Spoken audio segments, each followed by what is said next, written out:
Fait que la conférence de ce soir, ça va être donné par M. Bernard Anger, qui est biologiste. Le titre, c'est Symphonie épigénétique et autres musiques de la vie. M. Anger, il est notre conférencier de ce soir. Il est professeur de biologie au département des sciences biologiques de l'Université de Montréal.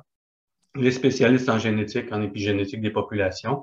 Ses intérêts de recherche, c'est les effets des processus évolutifs sur les populations, l'étude de la diversité génétique et épigénétique, l'origine de cette diversité-là et le fonctionnement de la génétique et de l'épigénétique. Et un des buts de ça, c'est de comprendre vraiment qu'est-ce qui se passe avec tout ça, puis de préserver la biodiversité. Si on regarde ses intérêts, j'ai une liste ici de ses intérêts, c'est en anglais, mais vous voyez un petit peu que des intérêts généraux, des intérêts assez larges, justement, reliés à toute cette génétique, cette épigénétique des populations. Alors, je laisse la parole à M. Anger. Donc, j'ai intitulé ma présentation Symphonie épigénétique et autres musiques de la vie. En ce sens que vous allez voir, pour essayer de mettre en contexte finalement cette épigénétique, de bien faire comprendre à quoi ça sert, puis c'est quoi le fonctionnement, la mécanique derrière tout ça. Je vais utiliser finalement une comparaison avec la musique, puis c'est une comparaison que je fais souvent dans mes cours aussi parce que ça permet finalement de bien saisir justement un peu, ça permet d'un peu mieux saisir justement de quoi on parle finalement lorsqu'on parle d'épigénétique comme ça. Donc, on retourne quelques années en arrière, donc à peu près une trentaine d'années où on parlait justement du séquençage prochain du génome humain, parce qu'on se disait qu'on allait régler enfin tous les problèmes, d'essayer de comprendre tout ce qui se produisait finalement au niveau génétique, donc tout ce qu'il y avait de maladies génétiques, mais aussi tout ce qu'il y avait d'autres choses qu'on pouvait espérer découvrir justement avec le séquençage de ce génome-là. Puis à raison, là, c'est effectivement, maintenant qu'on connaît effectivement ce que ce génome recèle comme information, c'est des dizaines, une vingtaine de milliers de gènes donc toute l'information finalement qui permet à partir d'une seule cellule de recréer complètement un individu humain ou la même chose pour n'importe quel autre organisme, déjà en soi, c'est quelque chose d'absolument extraordinaire. Sauf que, évidemment, on s'est rendu compte que même en connaissant la séquence de l'ensemble de tous les milliards de nucléotides que contenait notre génome, on s'est rendu compte que, OK, il y a encore énormément de choses finalement qui nous échappent. Puis même si on pensait effectivement avoir enfin la réponse à tout ce qu'on avait en termes de questions pour l'évolution, pour le développement, pour expliquer les différentes choses qu'on pouvait voir chez les humains, les animaux ou n'importe quel organisme, on s'est rendu compte qu'il manquait un très gros morceau à tout ça, en ce sens que quand on regarde le génome, essentiellement, c'est une molécule et ça finit là. Il n'y a pas de fonctionnement en soi. C'est une molécule organique, mais inanimée. Et autrement dit, juste cette molécule-là n'est pas en mesure finalement de pouvoir, même si elle contient toute l'information pour créer un humain, elle n'est pas en mesure de pouvoir elle-même générer l'ensemble des processus qui permettent la construction d'un organisme. Et donc, on voit quelques années plus tard, donc dans les années 2010, où effectivement on a mis en lumière finalement que des processus épigénétiques finalement pourraient peut-être nous porter un peu plus loin finalement dans la compréhension de l'ensemble de ces processus. Et donc la grosse conclusion qu'on pouvait tirer à ce moment-là, c'est OK, tout ne s'explique pas par la génétique, il y a quelque chose de plus et l'épigénétique va nous permettre de faire encore un bout dans ce sens-là.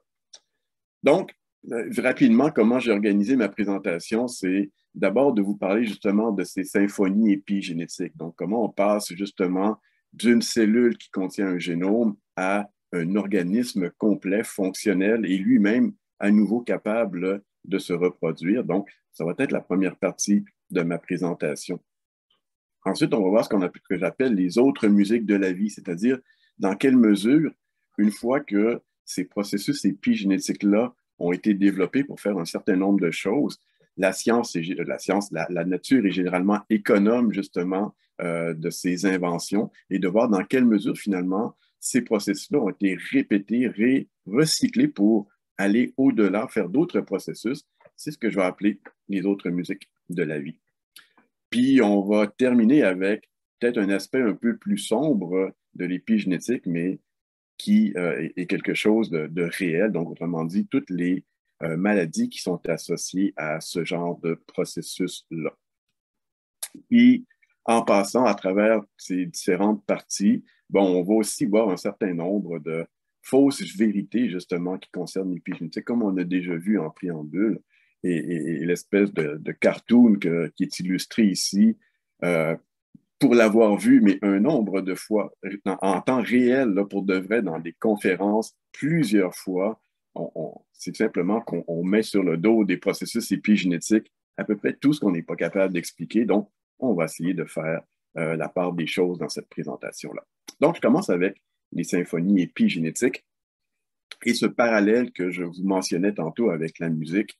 Donc, on peut finalement comparer notre génome, donc les différents milliers de gènes que l'on a d'assemblés sur notre génome, on peut comparer ça à un groupe de musiciens finalement. Donc, si on prend un orchestre symphonique comme on voit ici, on voit qu'effectivement, chaque musicien qui va jouer de chaque instrument, c'est effectivement une composante absolument indispensable si on veut effectivement réaliser une symphonie ou une pièce musicale du même ordre.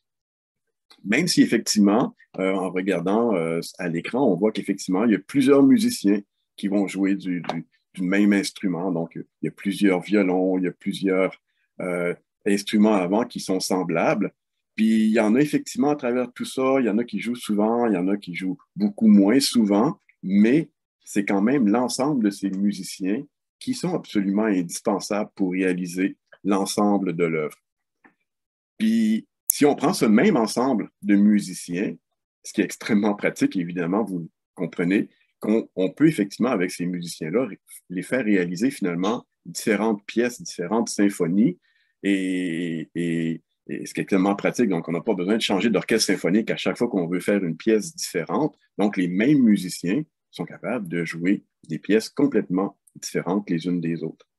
Sauf qu'évidemment, si on demande à des musiciens de jouer, par exemple, une pièce plus ou moins obscure, qu'on leur donne absolument aucune instruction pour le réaliser, on peut s'imaginer que le résultat risque d'être peut-être un peu chaotique. Parce que juste les musiciens, parfois, il va manquer quelque chose. Donc, un de ces premiers morceaux qui va manquer, c'est notamment le chef d'orchestre.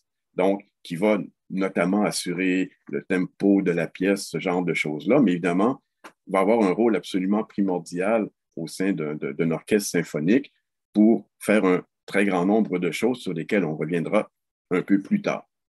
L'autre composante, qui est également extrêmement déterminante lorsqu'on veut jouer ce genre de pièces-là, c'est de voir qu'est-ce qui manque finalement ici pour réussir à faire, par exemple, que différents orchestres symphoniques à travers le monde soient capables de jouer à peu près la même pièce, puis qu'on puisse évidemment la reconnaître d'une fois à l'autre. Puis on pourrait imaginer aussi que, comme ces pièces-là ont été écrites des fois plusieurs siècles dans le passé, comment effectivement ça serait qu'on est encore capable de jouer ces mêmes pièces encore aujourd'hui. Évidemment, donc, l'autre morceau important qui va manquer ici, ce sont les partitions finalement que les musiciens vont utiliser. Et donc, si on regarde par exemple une partie d'une partition ici pour un orchestre, bon, on voit effectivement que pour chacun des différents instruments de musique, on voit effectivement certains vont ne pas jouer, par exemple, dans ce moment-ci. D'autres instruments vont jouer une partie de la portée seulement, d'autres vont jouer une autre partie. Donc, autrement dit, ces partitions-là vont indiquer pour chacun des instruments quand ils doivent jouer et qu'est-ce qu'ils doivent jouer. Et on comprend qu'effectivement, avec ce genre d'informations-là, avec un chef d'orchestre qui va diriger l'ensemble, bien, effectivement, on va être capable de pouvoir produire absolument, de répéter ou de jouer n'importe quelle pièce. Et donc, on voit que c'est tout un ensemble, finalement, de composantes qui sont indispensables pour pouvoir générer un concert où on va avoir plusieurs pièces de plusieurs compositeurs différents, mais on voit que les morceaux, ces différentes composantes-là, c'est effectivement un chef d'orchestre, les partitions et l'ensemble, finalement, de ces musiciens-là. Donc, ça, c'est mon préambule pour présenter effectivement comment la musique ou ce genre de pièce-là peut être réalisée. Maintenant, si on regarde ça dans la vraie vie au niveau épigénétique, qu'est-ce qui se passe? Donc, quand un organisme va commencer sa vie, il va commencer évidemment sous forme d'une cellule qui est unique, dans laquelle il va y avoir une partie du génome de sa mère, une partie du génome de son père.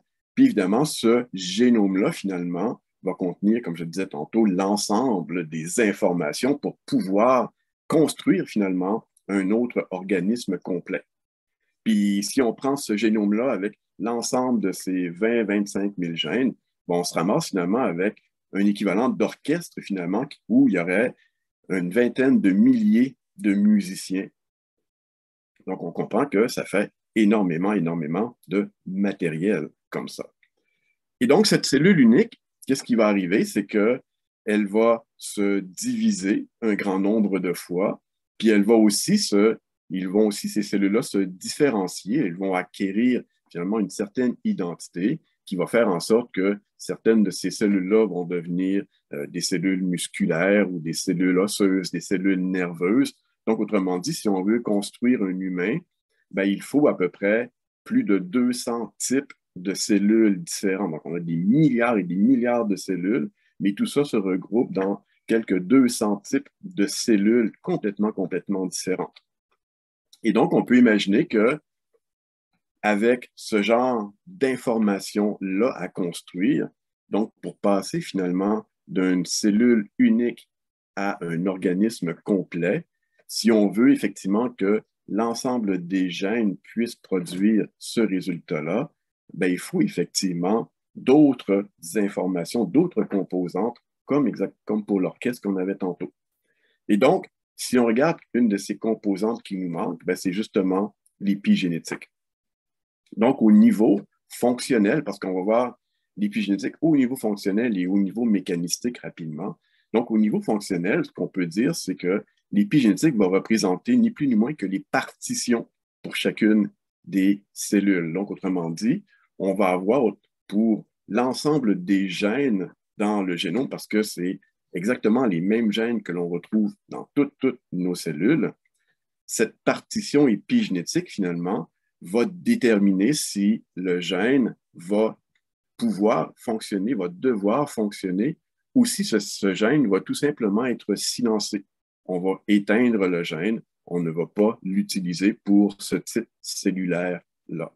Autrement dit, on voit avec l'épigénétique, c'est exactement la même chose que les partitions pour les différents musiciens. Ça va dire aux gènes quand ils doivent être allumés, quand ils doivent fonctionner et combien de temps, à quel moment ils doivent le faire et dans quel type de cellules ils doivent le faire.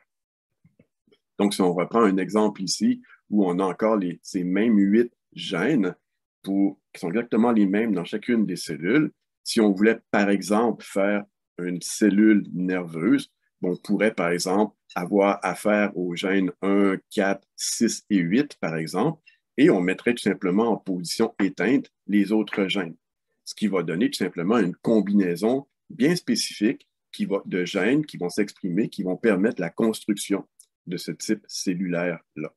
Puis si on est dans une autre partie de l'individu, puis on veut faire une cellule osseuse, ben là, c'est d'autres gènes qu'on va devoir solliciter, qu'on va mettre en position de fonctionnement, et on va tout simplement éteindre ceux qui ne sont pas utilisés, ce qui fait en sorte que, à partir d'exactement les mêmes gènes dans chacune des cellules, l'épigénétique va déterminer finalement en fonction de qu'est-ce qu'on a à construire, quelles combinaisons de gènes actifs vont être produits, les autres vont tout simplement être éteints, tout simplement. Et donc ça, c'est au niveau fonctionnel. Maintenant, si on regarde de quelle façon ces mécanismes fonctionnent, la beauté des processus épigénétiques, si je puis dire, c'est que ce sont des modifications qui sont très, très simples, des modifications chimiques qui sont très simples, comme par exemple, on va remplacer, on va ajouter par exemple un groupement de méthyle, donc de CH3 par exemple, à une molécule, soit à des unités, soit au niveau de la séquence d'ADN, au niveau de la séquence d'ARN ou de la séquence des acides aminés qui vont former les protéines. Donc, autrement dit, chacune de ces molécules qui sont organisées justement de façon séquentielle, certains de leurs éléments vont pouvoir être modifiés chimiquement et ça va leur donner un niveau d'information supplémentaire. Donc, autrement dit, la séquence elle-même va rester exactement la même, sauf que on va avoir un autre sens à la séquence, tout simplement. Donc, si on regarde un exemple justement de type de modification épigénétique, comme je le disais tantôt, c'est ce qu'on appelle les méthylations, donc tout simplement un groupement chimique très simple, donc un CH3. Et ce que vous avez à l'écran ici, c'est tout simplement une molécule de cytosine. Donc, c'est un des 4 constituants de l'ADN. Et donc, on voit tout simplement sur cette molécule de cytosine que normalement, cet atome de carbone est lié à un atome d'hydrogène. Et ce que les enzymes dans les cellules vont pouvoir faire, c'est tout simplement de retirer, de remplacer cet atome d'hydrogène par un groupement de méthyle, tout simplement. Et on va voir que ce tout petit changement chimique-là qui survient pourra complètement modifier finalement l'expression des gènes qui y sont associés. Puis on estime qu'il y a à peu près 28 millions de cibles de ce genre-là, donc une cytosine qui est tout de suite suivie d'une guanine, donc ce qu'on appelle un CPG ici, donc un C suivi d'un G dans la séquence. On a 28 millions de ces cibles-là qui sont susceptibles d'être modifiées par des processus de méthylation comme celui-ci. Ce qui fait en sorte que c'est effectivement, on peut effectivement régler de façon très, très fine l'expression des gènes. Parce que c'est un peu justement le rôle de ces modifications chimiques-là, comme on le voit ici. Donc, je reprends les mêmes cytosines que j'avais, donc ici, qui va être méthylé ou non méthylé. Et on voit, donc, ce qui est illustré sur ce schéma-là, c'est tout simplement ici un gène, donc cette espèce de polygone ici qui représente tout simplement un gène. Et on a dans les nucléotides qui sont en amont de ce gène-là, plusieurs de ces cytosines qui peuvent être ou non méthylées. Et ce qu'on va voir lorsque les cytosines sont justement méthylées, donc lorsqu'il y a beaucoup de méthylation avant la présence du gène ici, c'est que ça va tout simplement créer un environnement qui ne sera pas favorable à l'expression de ce gène-là. Et ça fait en sorte que, comme l'environnement n'est pas favorable, le gène ne va tout simplement pas s'exprimer. Alors que si, au contraire, la cytosine n'est pas méthylée, donc autrement dit, si elle n'est pas encore méthylée, ou si on va tout simplement retirer le groupement méthyle, parce que ce sont des modifications qui sont facilement réversibles, à ce moment-ci, l'environnement du gène devient complètement différent, et ça va permettre l'expression du gène. Donc, on voit que juste en modifiant, en méthylant ou en déméthylant ces cytosines, ces nucléotides, juste à proximité des gènes, ça va complètement modifier la possibilité d'exprimer ou non un gène comme ça. Donc, on voit que c'est une mécanique qui est extrêmement facile à réaliser, qui est réversible, et donc ça permet de faire des choses à des temps et à des endroits dans le développement des cellules de façon très, très, très fine comme processus. Et donc, si on essaie de faire une analogie toujours avec la musique ici, on pourrait imaginer, par exemple, que les modifications épigénétiques comme les méthylations, justement, ne changent pas la séquence. Donc, un peu de la même façon qu'on a au niveau des altérations musicales, on voit que les notes vont rester au même endroit, mais les altérations musicales vont tout simplement donner un sens différent au musicien lorsqu'il va vouloir jouer cette note-là va être augmenté ou diminué de demi-ton, par exemple. Ou si on veut faire une analogie avec le français, ce qui est extrêmement pratique dans notre langue, ben, c'est par exemple l'épigénétique pourrait correspondre aux accents circonflexes en français. On voit exactement le même arrangement de lettres ici entre un colon ou un colon, mais on voit qu'avec un accent circonflexe, les mêmes lettres ont un sens qui est complètement différent. Et donc, lorsqu'on va lire ces mêmes lettres-là, en présence ou en absence de l'accent circonflexe, on ne va pas penser, on n'a pas effectivement la même image qui va apparaître. C'est exactement la même chose au niveau épigénétique. Lorsqu'il y a des modifications épigénétiques, la séquence reste la même, mais la signification qui est associée à cette séquence-là pourra être différente. Donc, on vient de voir que l'épigénétique, c'était justement les partitions qui vont déterminer quel gène on va jouer. Mais on peut se demander finalement, il est où le chef d'orchestre dans notre aventure de développement? Et autrement dit, le chef d'orchestre dans toute cette histoire-là, c'est tout simplement l'environnement. Donc, l'environnement qu'on retrouve à l'intérieur de la cellule et l'environnement à l'extérieur de la cellule. Donc, est-ce que lorsqu'on est une cellule dans un individu qui est en train de se développer, est-ce qu'on est une cellule qui fait face à l'extérieur? Est-ce qu'on est coincé entre d'autres types de cellules? Donc, on a un environnement externe.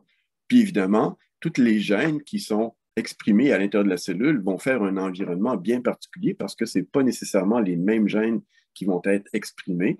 Et donc, ça fait en sorte que chaque cellule a un environnement interne et externe qui lui est propre. Et c'est de cette façon, finalement, que l'on peut programmer les différenciations cellulaires. Donc, chaque cellule, pour devenir tel ou tel type dans un organisme, va tout simplement avoir un environnement qui lui est propre, ce qui va faire en sorte qu'elle va pouvoir donner un résultat différent en fonction de la partition épigénétique qui va être utilisée, qui va être mise en place grâce à cet environnement-là.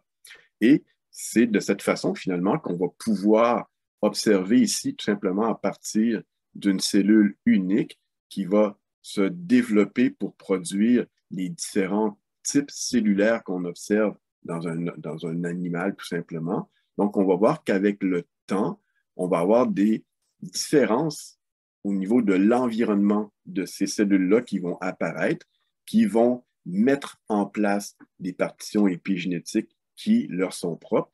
Et on voit qu'à chaque fois qu'on a une divergence comme ça au niveau de l'environnement, on a une partition épigénétique propre qui va apparaître et des types cellulaires particuliers qui vont pouvoir se développer.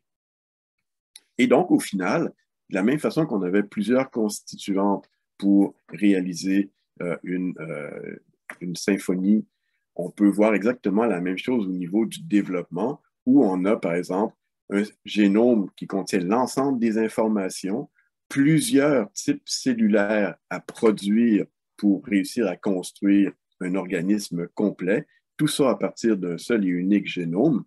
Et donc, à partir des différents environnements que l'on a besoin pour produire ces différents types cellulaires, on va tout simplement distribuer des partitions épigénétiques qui vont déterminer quel gène va être allumé, quel gène va être éteint, et tout ça mis ensemble va réussir à produire finalement un nouvel organisme. Et donc, si on pouvait mettre en musique justement ces différentes partitions épigénétiques pendant le développement d'un individu, on pourrait évidemment entendre des centaines finalement de différentes symphonies simultanées pendant le développement finalement d'un bébé de cette façon-ci ou de n'importe quel organisme qui serait en train de se développer, tout simplement parce que ces partitions épigénétiques sont propres finalement à chacun des types cellulaires qui sont en train justement de se développer pour former un organisme. Donc, en résumé, ce qu'on peut sortir comme information ou ce qu'on peut retenir comme information au niveau épigénétique, c'est qu'au niveau fonctionnel, ça agit essentiellement comme une partition musicale en déterminant quel gène va être allumé, quel gène va être éteint pendant la division, la différenciation des cellules qui, durant le développement, qui vont conduire à un organisme tout simplement. Si on regarde les autres musiques de la vie rapidement, donc, on retourne quelques centaines d'années en arrière, puis Darwin ignorait à peu près tout ce qui avait rapport avec la génétique ou l'épigénétique, quoique il y avait certainement une idée derrière la tête avec tout ça. Mais on voit qu'avec la citation qu'il disait, où c'est pas nécessairement l'espèce la plus forte ou l'espèce la plus intelligente qui va réussir à survivre, mais celle qui peut le mieux répondre au changement, bon, on voit dans quelle mesure finalement ce chercheur avait compris l'essentiel de l'évolution. Puis on est justement en train de vivre un événement assez important avec les changements climatiques qui surviennent actuellement. Et on voit très bien de quelle façon finalement les organismes qui sont capables de passer à travers ces perturbations-là doivent réagir justement. Et on va voir que l'épigénétique n'est pas complètement étrangère à ce genre de choses-là, en ce sens que la première petite musique qu'on va voir ici, c'est dans quelle mesure finalement un même génome peut produire des individus qui ont des allures, des caractéristiques complètement différentes, ou autrement dit, finalement, dans quelle mesure les clones sont jamais identiques. Donc, c'est ce qu'on voit, par exemple, dans les films de science-fiction où on est capable de, par exemple, recréer un individu qui est identique à lui-même avec un clone de ses cellules, finalement. Dans la vraie vie, ça serait possiblement absolument impossible parce que au niveau épigénétique, il y a beaucoup trop d'informations à concevoir comme ça. Donc, si je regarde la première partie de cette partie-là, justement, c'est dans quelle mesure des organismes peuvent développer des caractéristiques différentes, même si elles ne sont pas génétiquement programmées pour faire ce genre de choses-là. Comme par exemple, si on regarde au niveau des hyménoptères, comme pour les abeilles, on voit qu'effectivement, il y a deux catégories bien différentes d'individus dans une ruche. Donc, il y a effectivement les reines ou la reine qui est généralement unique, qui est généralement le seul individu qui est fertile dans une ruche. Puis il y a évidemment toutes les ouvrières qui, elles, sont stériles. Donc, on a finalement deux types d'organismes ou d'individus qui sont complètement différents l'un de l'autre pour ces caractéristiques-là. Et essentiellement, lorsque les larves de ces organismes-là viennent au monde, elles ne sont pas préprogrammées ou ne sont pas prédestinées au niveau génétique pour devenir une ouvrière ou une reine. C'est vraiment en fonction de l'alimentation que les ouvrières vont leur servir qui va déterminer finalement dans quelle mesure le développement va les conduire vers une ouvrière ou vers une nouvelle reine, tout simplement. Et on voit ici que c'est essentiellement la même chose que ce qu'on a vu précédemment au niveau cellulaire, au niveau de la différenciation cellulaire. C'est qu'ici, l'environnement va être représenté par l'alimentation qui est distribuée aux jeunes larves. Et cet environnement-là va déterminer finalement la programmation épigénétique pendant le développement de ces organismes-là.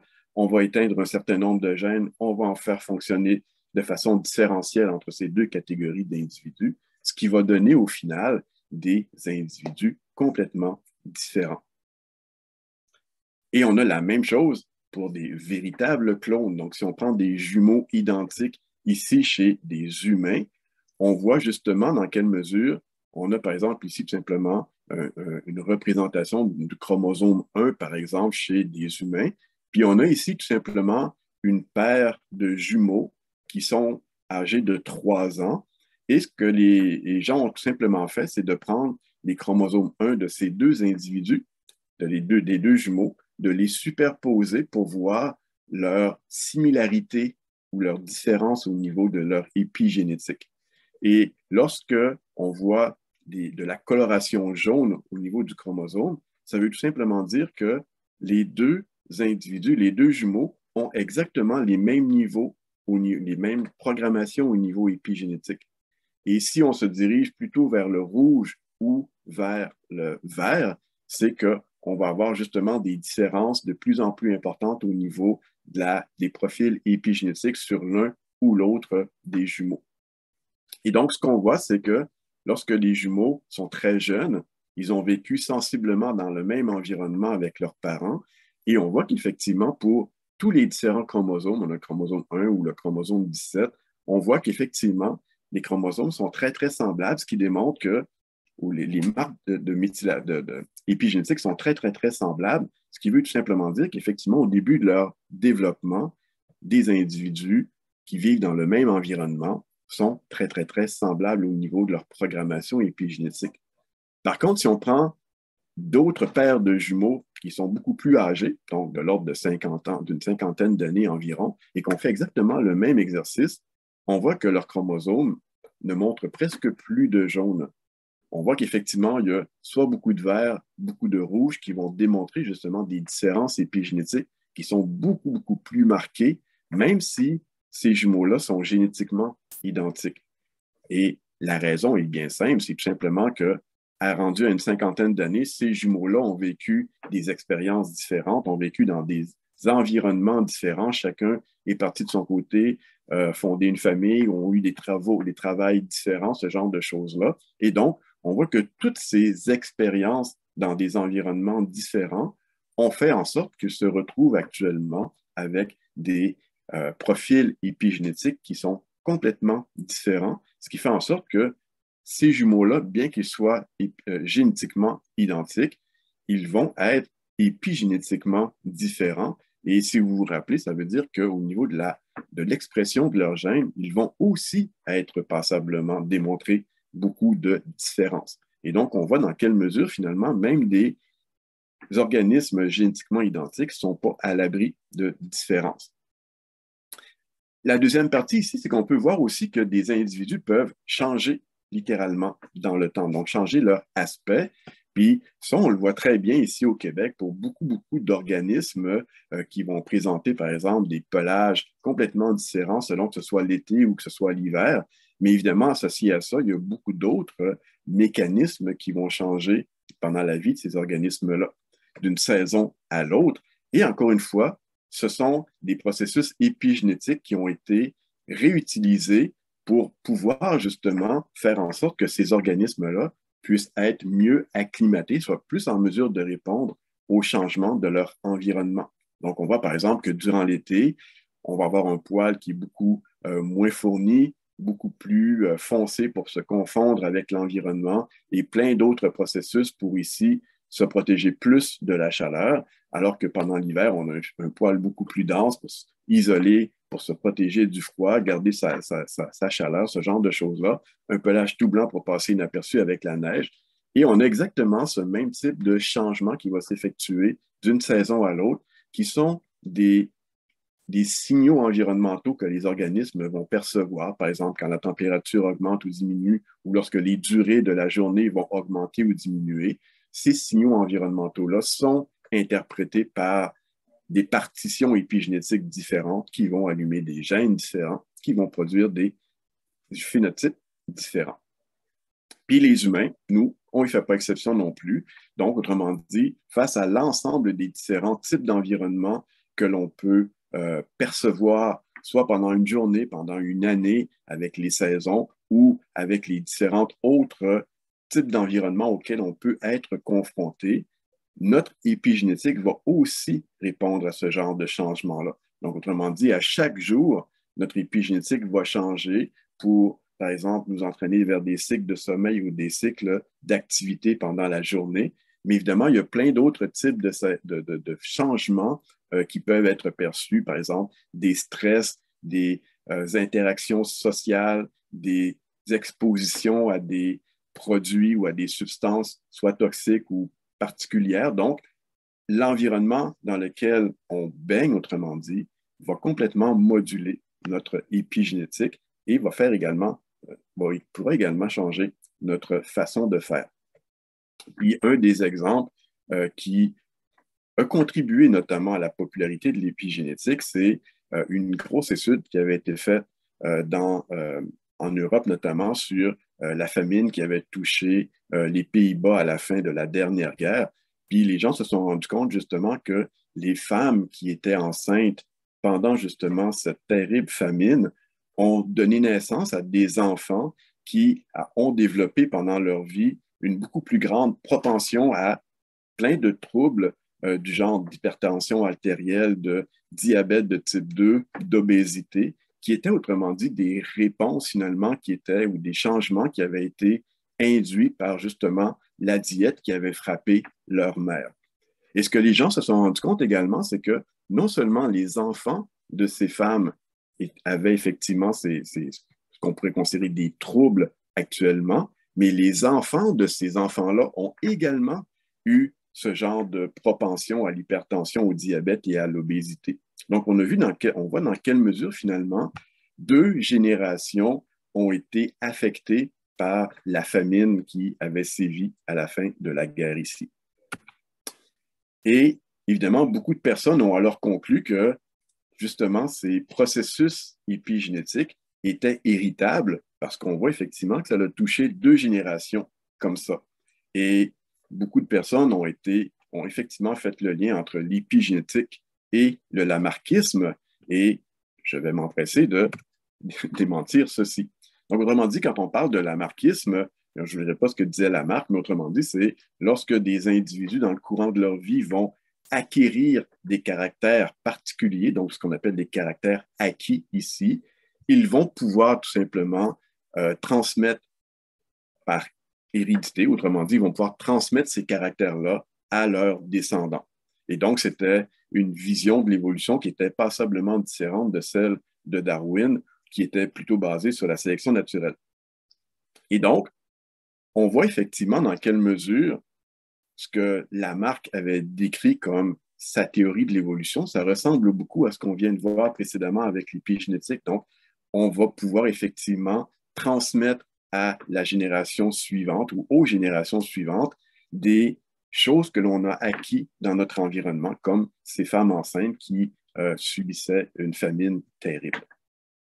Sauf que ce qui n'est pas exact, c'est qu'effectivement, ce que Lamarck propose, c'est que les marques épigénétiques acquises seraient héritables, mais ce qui n'est, en fait, l'équivalent, mais ce qui n'est pas du tout le cas.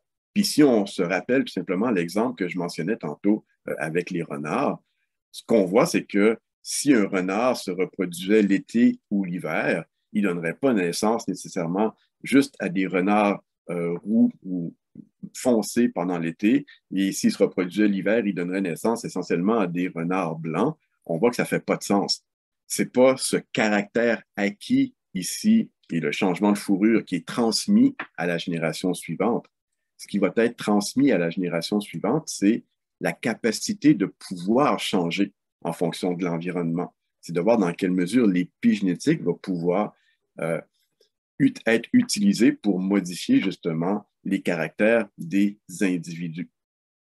Et donc, ce qu'on se rend compte actuellement, c'est que la très grande majorité du matériel épigénétique qui est acquis pendant une génération n'est pas héritable à la génération suivante. Puis, si vous réfléchissez à ce qu'on vient de mentionner tantôt pour expliquer le développement d'un individu où il faut effectivement une programmation, une mise en place d'une programmation épigénétique particulière pour que chaque type de cellule puisse se développer comme il faut, ben, ça implique effectivement que à chaque génération, si on veut pouvoir mettre en place ce programme-là, on va évidemment effacer toutes les marques que nos parents auraient pu laisser parce qu'on ne veut pas développer les marques de nos parents, on veut développer nos propres marques pour pouvoir finalement être un individu à part entière. Et donc, ces marques épigénétiques-là, si on revient à l'exemple qu'on a vu avec les femmes enceintes tantôt, c'est que tout simplement, on ne va pas transmettre par hérédité ces marques épigénétiques, sauf qu'on peut effectivement affecter en tant que mammifère, vu qu'en tant que mammifère, on peut effectivement, le développement de notre progéniture se fait à l'intérieur de notre corps, on peut représenter l'environnement de notre progéniture. Ce qui fait en sorte que si on prend, comme dans cet exemple-ci, 2 mères qui sont exposées à des environnements différents, disons, par exemple, à gauche, c'est une mère normale et la mère à droite serait justement dans un cas de famine ou dans un cas de fumée de cigarette, dans ce cas-ci, par exemple, bien, effectivement, l'environnement de la mère qui est ici va aussi affecter l'épigénétique de son bébé qui est en train de se développer. Ce qui fait en sorte que les la famine que les mères ont subie à la fin de la guerre ici, ont fait en sorte que les bébés qui étaient en train de se développer ont subi, ont possiblement eu des manques au niveau de nutrition pendant leur développement, ce qui a fait en sorte qu'en réponse à cet environnement particulier, les bébés ont développé des réponses pour se protéger de ce type d'environnement-là. Puis on voit également que ces enfants qui sont en train de se développer sont aussi en train de développer leur gonade, donc leurs gamètes si ce sont des femelles, mais également leurs gonades si ce sont des mâles, ce qui fait en sorte que l'environnement de la mère va aussi affecter les gamètes, donc les spermatozoïdes ou les ovules que ces bébés-là sont en train de produire. Et donc, ce qui fait en sorte que non seulement l'environnement de la mère va se répercuter sur son bébé, mais va aussi se répercuter sur les bébés de ces bébés. Et donc, pendant 2 générations, l'environnement qu'une mère va subir pourra avoir des répercussions dans le temps de cette façon-là. Et donc, on voit finalement que l'observation qu'on faisait des enfants qui avaient des symptômes qui provenaient finalement de la famine chez leur mère, ben effectivement, ce n'est pas des cas d'irritabilité, c'est seulement le fait que leur mère représentait leur environnement et c'est ça qui a tout simplement modifié leur profil épigénétique en conséquence. Donc, ce n'est pas de l'irritabilité, c'est essentiellement de la transmission. Et si on conclut rapidement sur la 3e partie, qui sont justement des erreurs qui peuvent survenir au niveau épigénétique.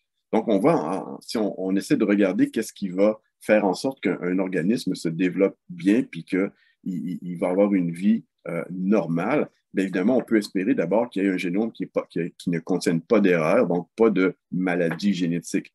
Puis on peut effectivement espérer qu'il y ait un environnement sans trop de perturbations, un peu comme on a vu tantôt avec les famines ou d'autres environnements stressants qui pourraient bouleverser le développement d'un individu. Mais on peut aussi garder en tête que les programmations épigénétiques ou les partitions épigénétiques de chacune des cellules qui vont composer un individu doivent également se faire de façon parfaite. Sinon, on s'expose à avoir des lignées cellulaires ou des organes ou des parties de notre corps, finalement, qui ne seront pas totalement fonctionnelles. Et on comprend effectivement dans quelle mesure ça ouvre la voie à de très multiples problèmes. Ici, on regarde notamment un animal qui est tout simplement un ensemble de différentes cellules. Bon, on sait finalement que pour réussir à faire un organisme multicellulaire, il y a quand même des choses qu'on a dû faire, c'est-à-dire s'organiser pour domestiquer les cellules qui nous composent. Autrement dit, chaque cellule, normalement, sa seule envie, c'est pouvoir se reproduire.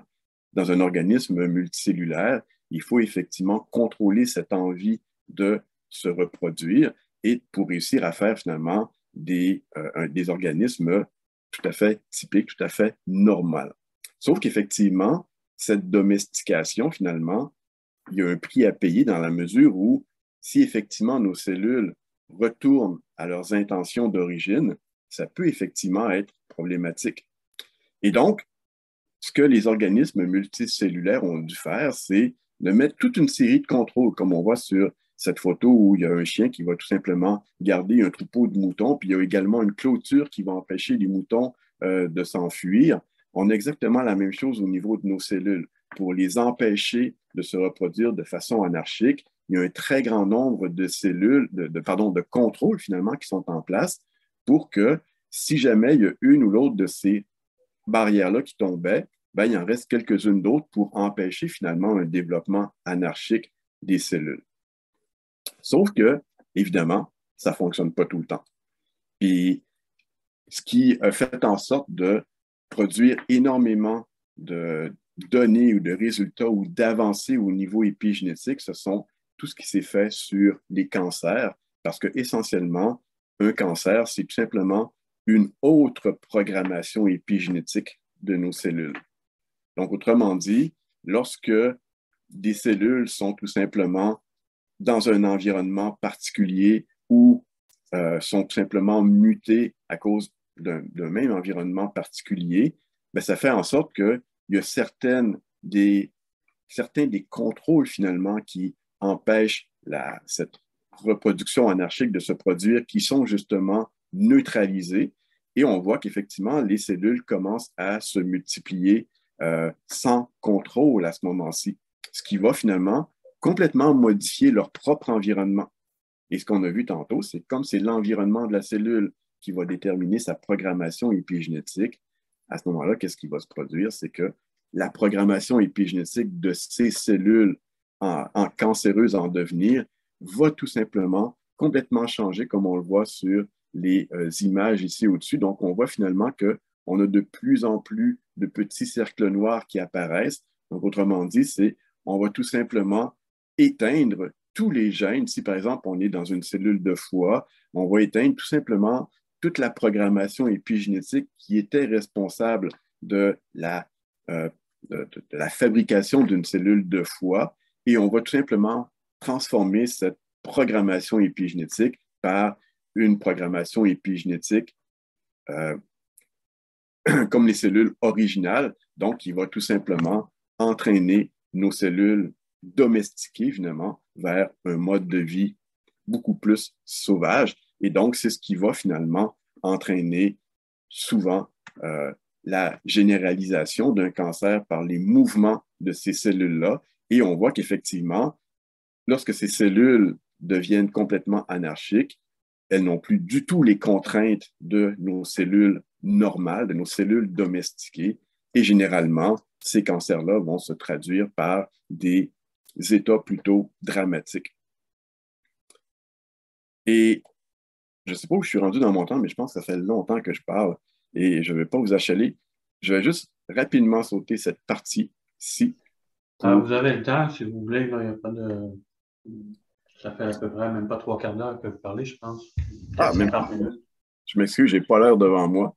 Mais je vais quand même arriver ici, puis je pourrais peut-être en reparler tout simplement dans les questions. Je pense que ça va être plus intéressant si on peut discuter à la suite de ça.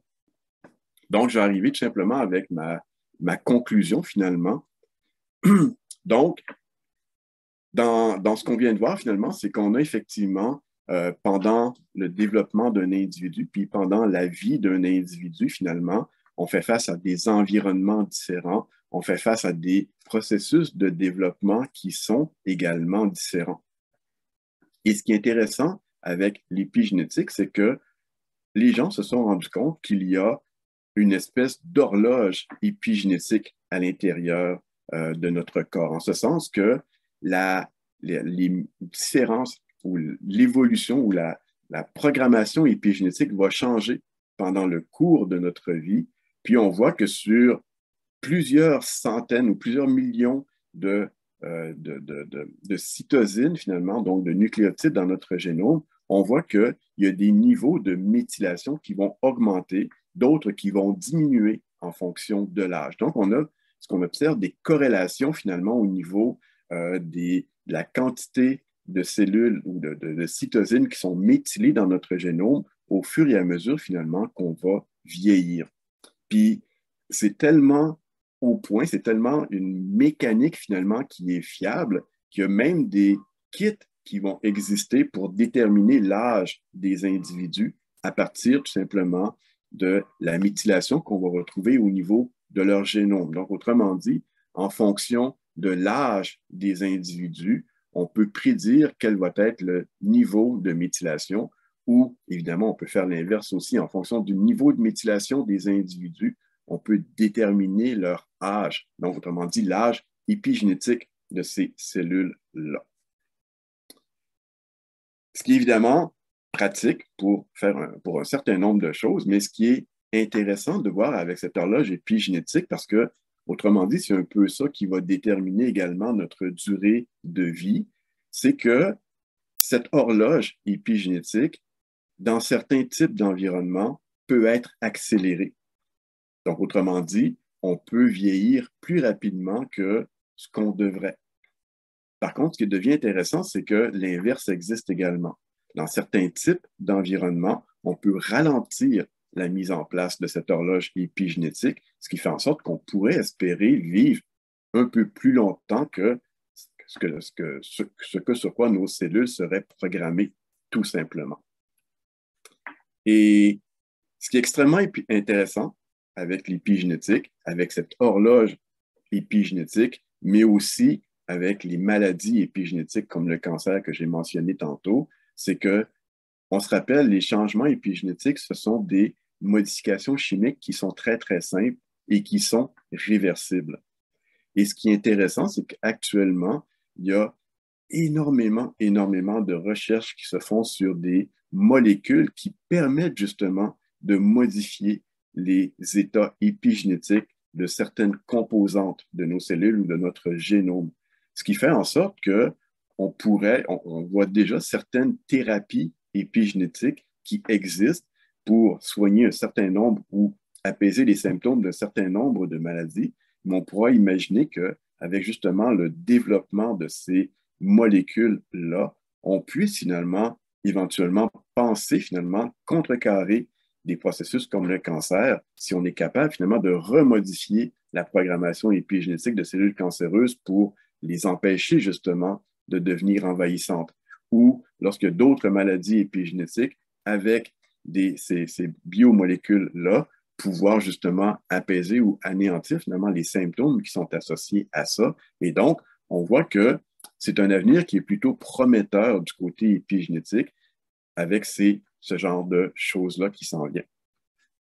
Ceci dit, en attendant, quelque chose pour conclure complètement la présentation, c'est qu'en attendant justement d'avoir ces thérapies épigénétiques, il y a un article scientifique qui est sorti récemment qui démontrait finalement que tout simplement d'écouter de la musique va modifier notre épigénétique. Donc, l'environnement musical modifie, ça dépend évidemment le type de musique qu'on écoute, on peut s'en douter, mais ça peut modifier effectivement notre programmation épigénétique, jouer sur justement l'élaboration de dopamine notamment, mais aussi ça peut, les chercheurs ont montré que écouter de la musique peut même prévenir finalement une certaine forme de neurodégénérescence de nos cellules. Donc, on voit finalement qu'il y a effectivement beaucoup de potentiel dans ce genre de choses-là. Et c'est là-dessus que je vais conclure ma présentation. Et si vous avez des questions, il me fera grand plaisir de pouvoir discuter de ce côté-là. Donc, merci beaucoup. Oui, merci pour cette excellente présentation. Au niveau de la musique, et certains ont mentionné, ont déjà cru qu'en ne faisant écouter de la musique du Beethoven ou du Mozart au bébé, je pense qu'on pouvait augmenter leur quotient intellectuel. Vous n'avez pas peur que cette publication-là que vous avez montrée soit moins reproductible? Oh boy, en termes de reproductibilité, en ce sens-là, j'en ai aucune idée.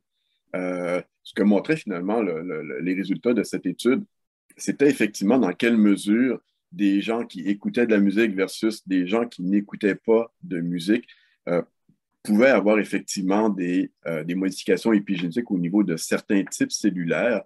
Donc, on ne mesurait pas nécessairement ces variations épigénétiques-là, mais on était en mesure de voir la conséquence de ces changements-là au niveau justement là, de l'expression de certains types de gènes ou de certains types d'ARN qui étaient produits. Et donc, les chercheurs ont effectivement conclu que d'écouter de la musique fait en sorte qu'on a cet environnement-là va effectivement modifier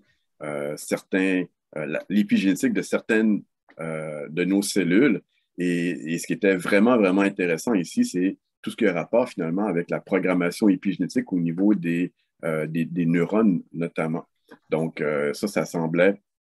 L'article était relativement bref, mais ça semblait effectivement démontrer un certain potentiel finalement pour, même si c'est quelque chose de relativement passif, un certain potentiel finalement pour peut-être espérer vivre un peu plus longtemps finalement, sans avoir de traitement chimique ou de choses comme ça. Donc, c'était le côté finalement joyeux que moi je voyais là.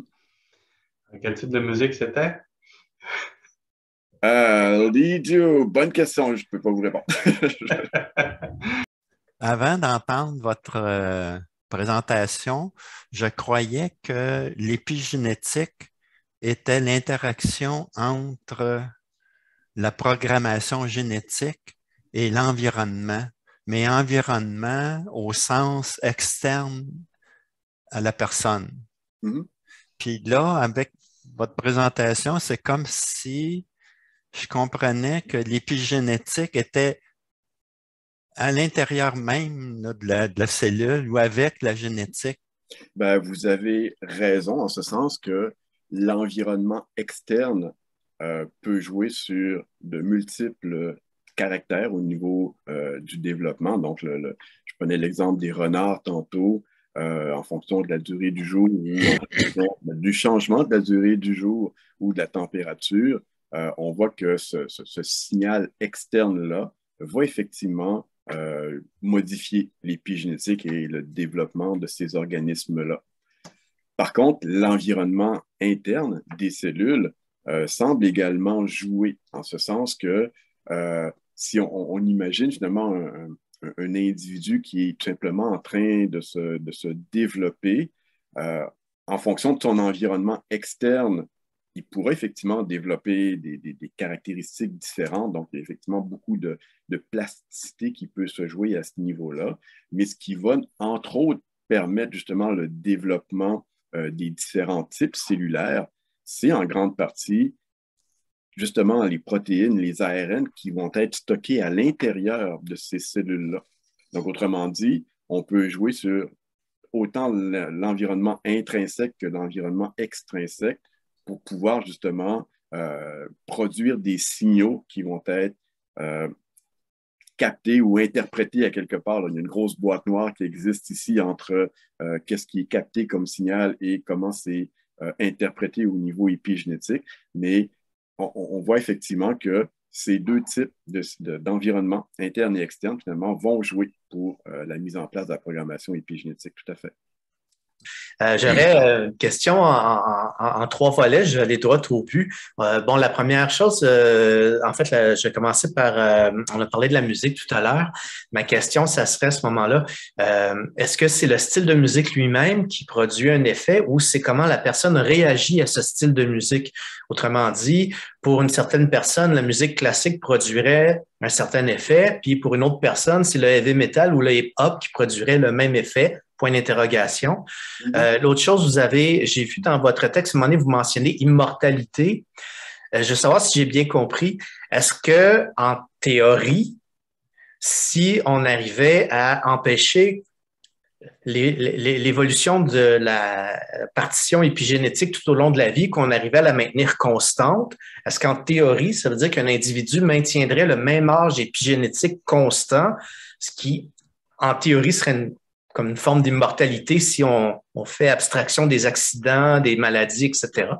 Puis, dernièrement, rapidement, si le temps le permet, je serais très intéressé à voir la partie, je crois que c'est la partie numéro 3, par-dessus laquelle vous êtes sauté tout à l'heure. Vous avez sauté, là. Si le temps le permet, je serais très intéressé à la voir.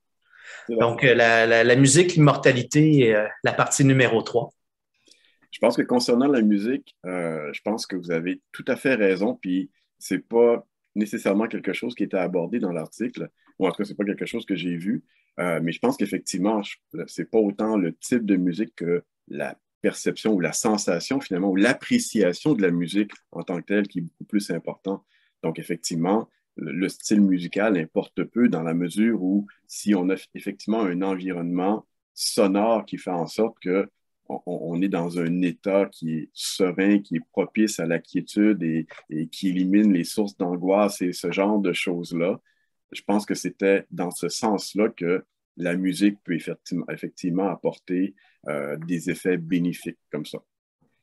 Par contre, ce n'était pas spécifié dans l'article. Donc là, je m'avance, là, mais je serais assez en faveur de votre hypothèse sur la perception ici. Je pense que ça va pas mal dans le sens de la chose, là.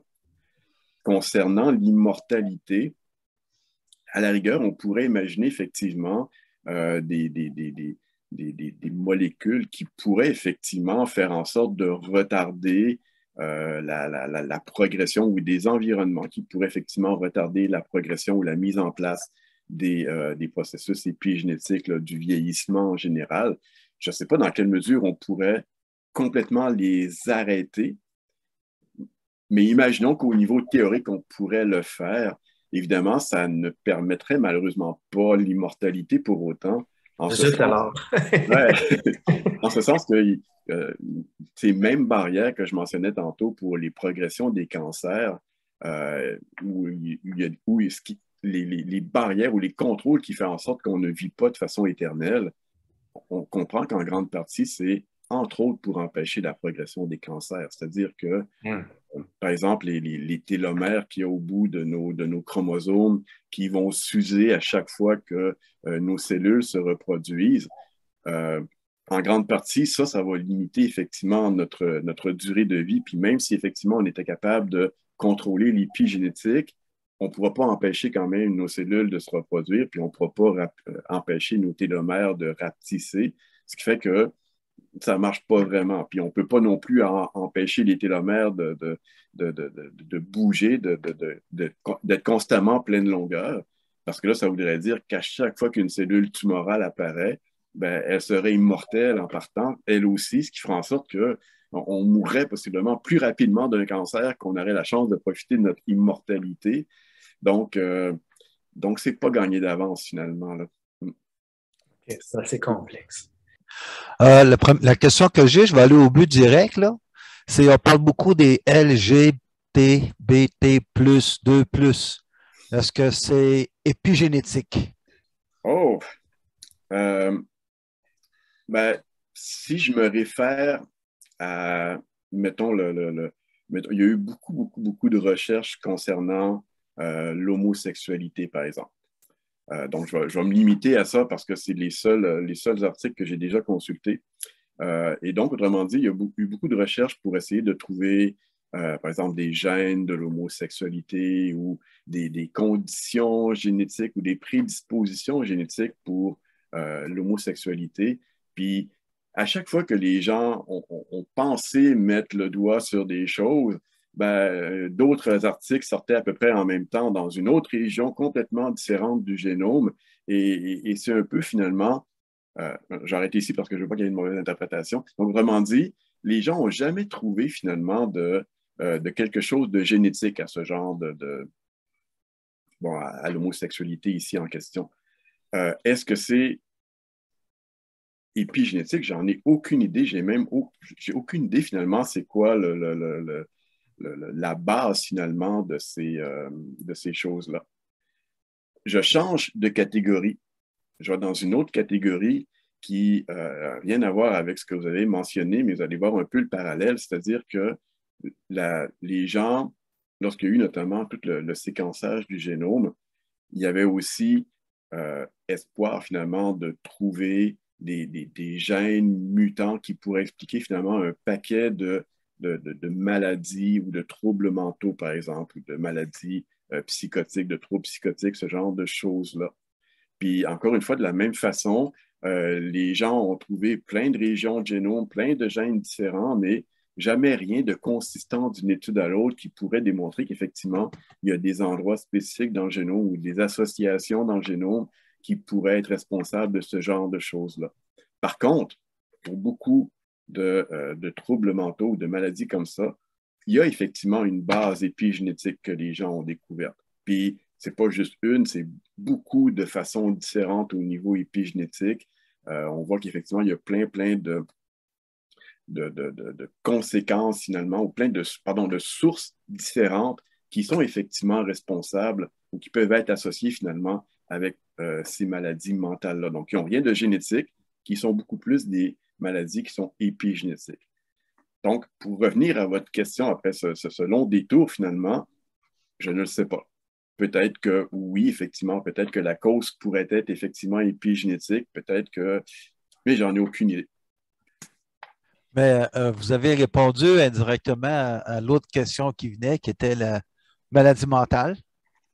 Ça veut dire qu'il n'y a pas de gène pour la maladie mentale, mais ça peut facilement être créé par soit des hormones qu'on leur donne artificiellement ou des drogues ou des choses extérieures à l'individu. Mais la question qui vient après, c'est est-ce que ça se produit de 2 générations comme vous avez montré?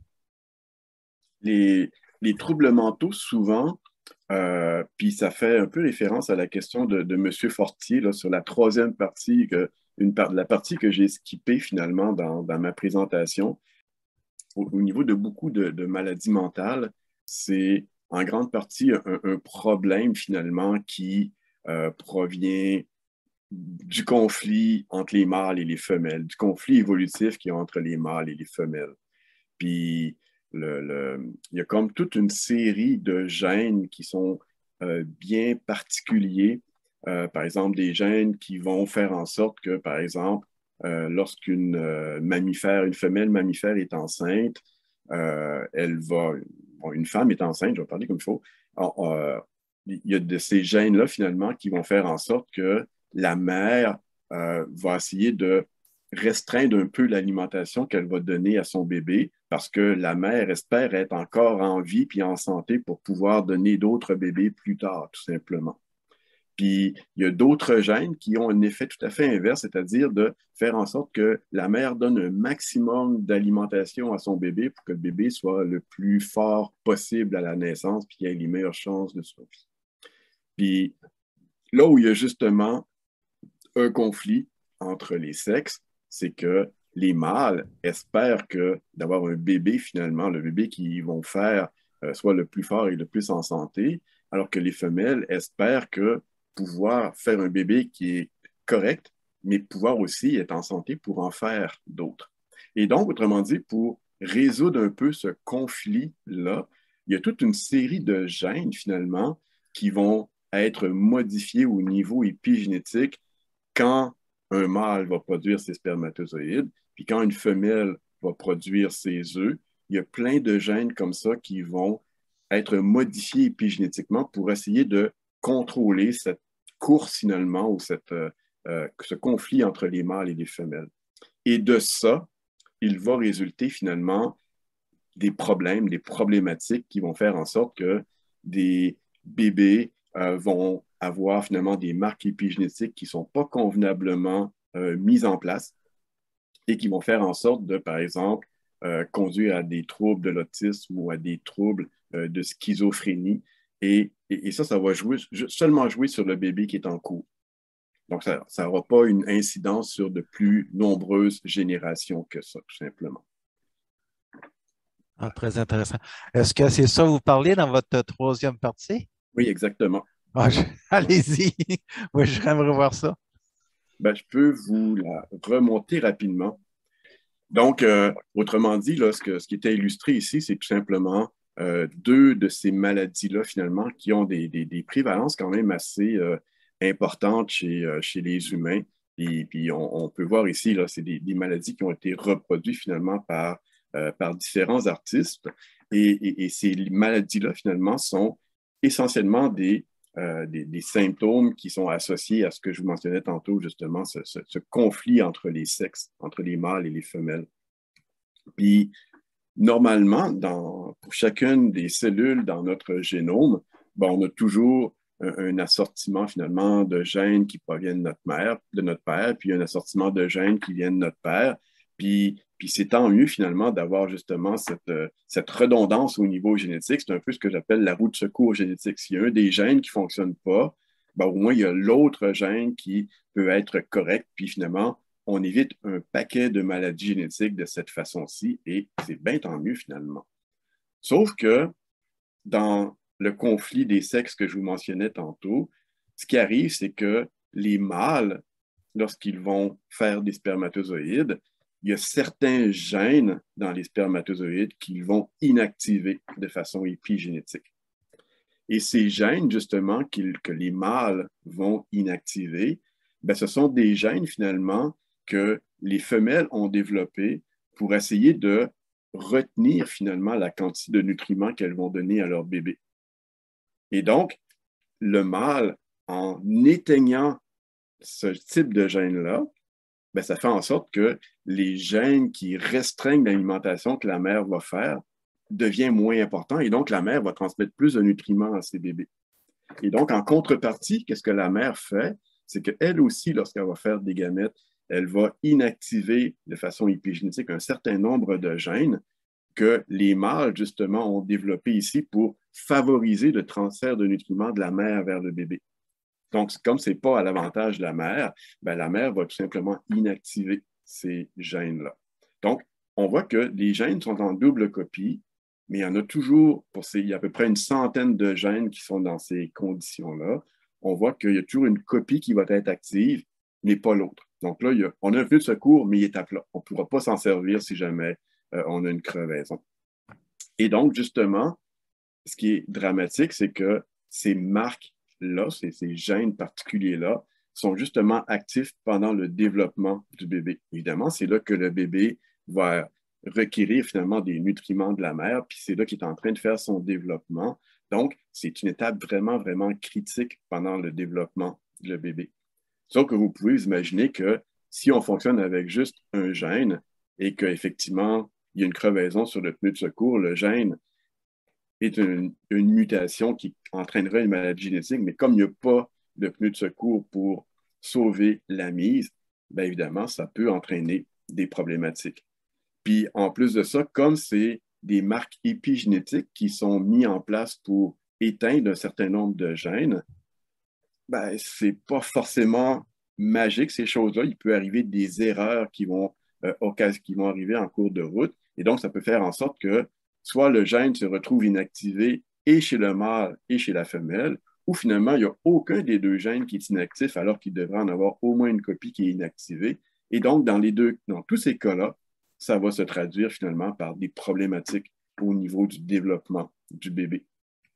Puis, justement, le syndrome de Prader-Willi puis le syndrome d'Angelman, c'est exactement ce genre de situation-là qui survient. C'est-à-dire que dans un cas, on va avoir un bébé finalement ici qui va présenter une propension à l'obésité puis des troubles mentaux qui sont importants, tout simplement ici parce que la contrepartie mâle a trop bien fonctionné, autrement dit. Et donc, ça s'est répercuté par ce genre de troubles, de ces troubles-là.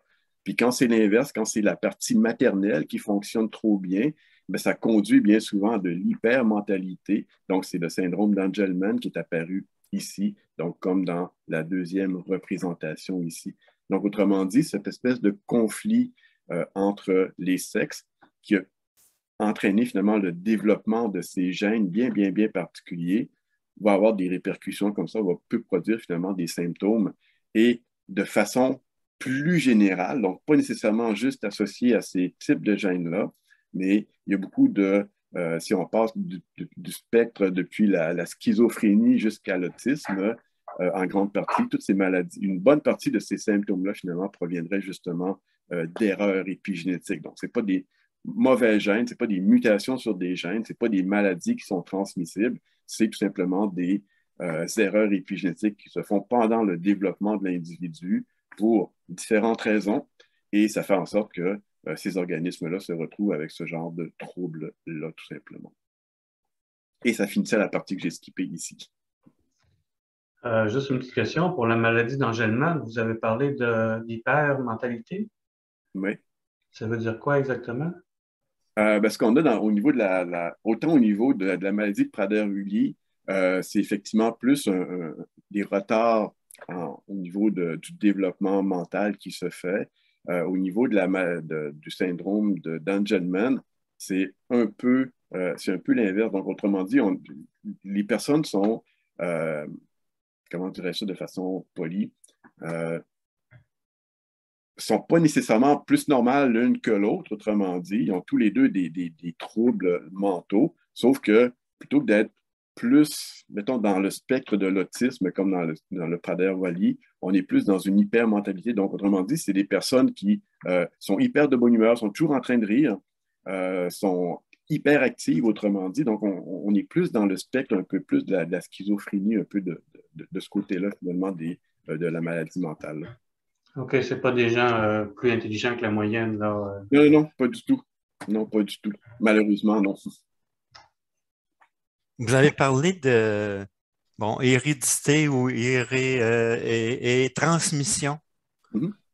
C'est que dans la transmission, par exemple, je ne sais pas moi, les yeux bleus, ça sera une transmission. Ça, je veux dire, il n'y a pas n'y a pas d'effet là, épigénétique. Ce que je vois comme différence, c'est qu'au niveau de l'héritabilité, mettons, les caractères au niveau de la progéniture vont provenir de son matériel génétique. Donc, justement, le fait d'avoir des yeux bleus ou ce genre de choses-là, il y a des gènes qui vont coder pour ces caractères-là. Donc, c'est hérité avec le matériel génétique, autrement dit, des parents. Alors que quand je parle de transmission, le caractère n'a rien à voir finalement avec le matériel génétique de l'individu. C'est vraiment quelque chose qui vient d'ailleurs. Donc, autrement dit, c'est soit, par exemple, un ou l'autre des parents qui vont faire en sorte de modifier ce caractère-là au niveau de leur progéniture. Ça ne vient pas du matériel génétique de la progéniture elle-même. Ah, OK. Donc, c'est un peu ça que j'appelle la transmission par opposition à l'héritabilité, finalement. Okay.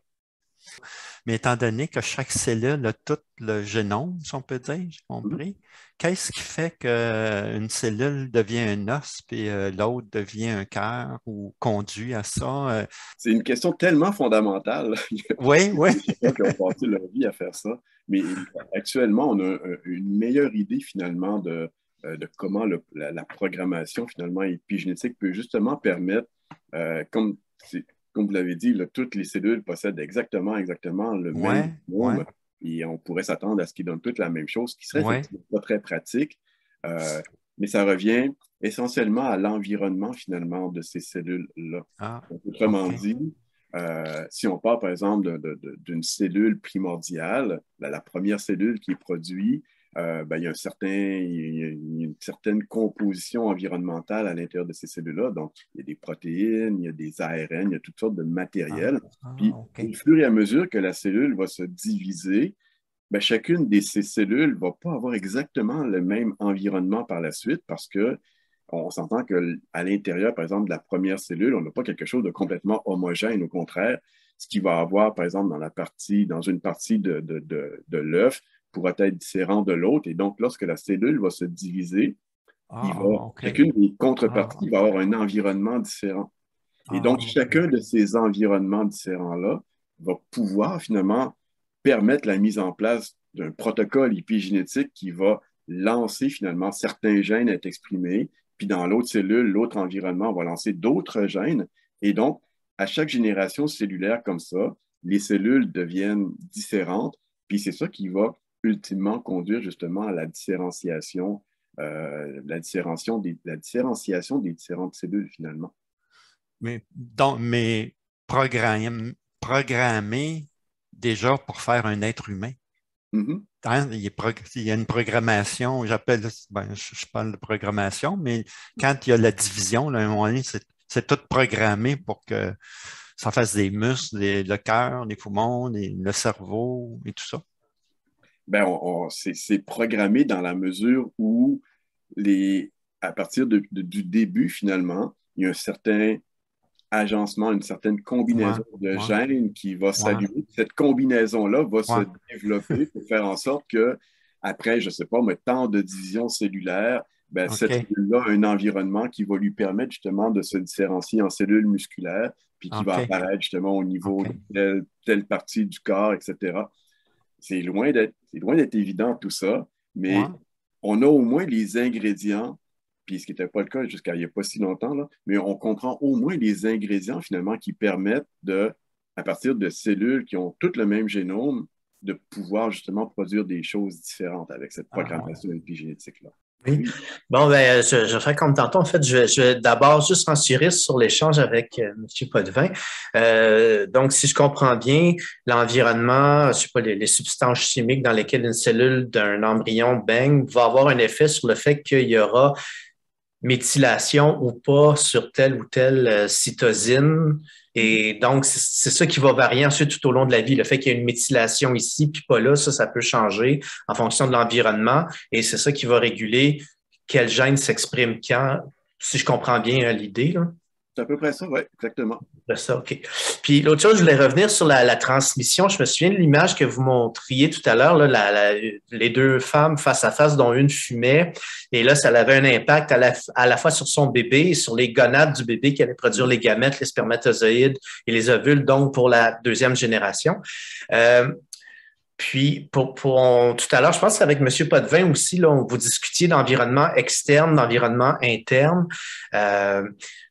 Donc, dans le cas de la cigarette, moi, personnellement, j'aurais attribué ça à un environnement externe. Est-ce que l'environnement interne de la mère, par exemple, son niveau de stress, son état psychologique qui va avoir un impact sur les hormones qui circulent dans son sang, est-ce que ça aussi peut avoir un effet épigénétique à la fois sur le bébé et potentiellement sur la deuxième génération? Et peut-être causer des problèmes, peut-être pas autisme ou hypermentalité, mais d'autres problèmes comparables?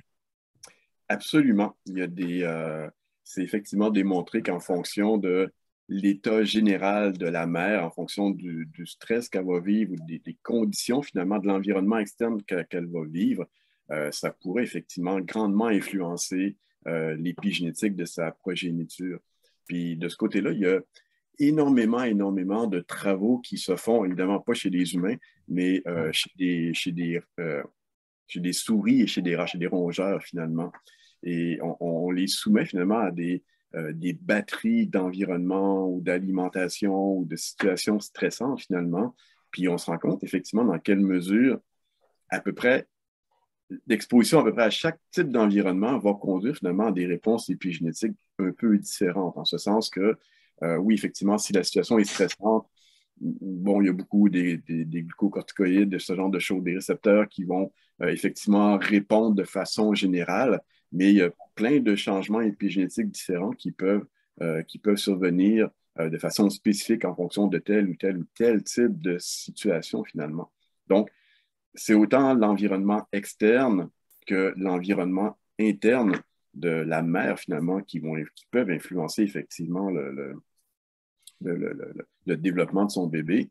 Mais ce qui compte pour les mères compte aussi pour les pères, c'est-à-dire que les spermatozoïdes que nous, on produit, c'est exactement la même chose. Donc, ils peuvent avoir des marques épigénétiques ou des différences comme ça qui peuvent se faire sentir, par exemple. Même si, effectivement, il y a des rondes d'effacement de marques épigénétiques qui vont se faire au moment, finalement, de la formation du zygote, il y a quand même des traces qui peuvent rester et qui peuvent effectivement avoir une influence. Donc, la responsabilité de la mère n'est pas totale ici. Là.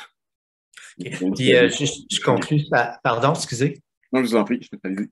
Non, j'allais juste dire aussi, ça revient aux quelques commentaires là, que je faisais dans la conférence là, sur...